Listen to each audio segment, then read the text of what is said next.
Hey guys, this is Johnny Gilbert from Stainless Diesel, here again with a little tip. We had a customer send us a video. Just kind of interesting to see different people and how they look at V-band clamp fitment and how they understand how it works or doesn't work.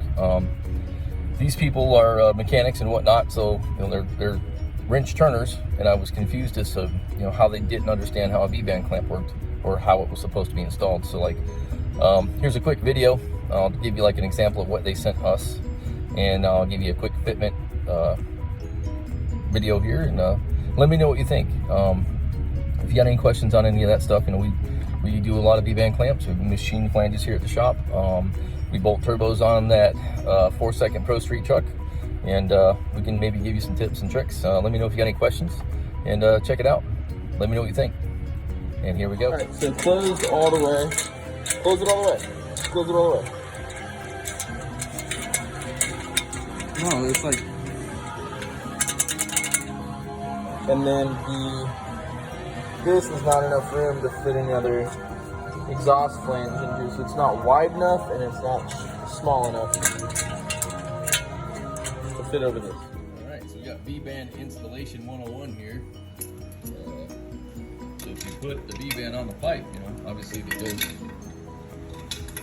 to an exhaust housing here. She's gonna wiggle and shake. You can see they got a mighty fine control of the pipe here, and their wiggling skills looks pretty good. Pretty good there.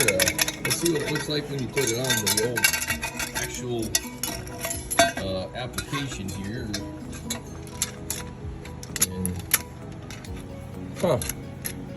look at that, it fits. So that's pretty much how you do it, and you don't want to over tighten the T-nut here. It's 80 inch-pounds or 100 foot-pounds maximum as far as the torque and what's going on. But there's your tip of the day. All right, guys, at the end of the video there, I said 80 inch-pounds to 100 foot-pounds. That was misspoke there. That was 100 inch-pounds maximum. But let me know what happens if you do try 100 foot-pounds on that little bad boy. Thanks for watching, guys. Let me know what you think.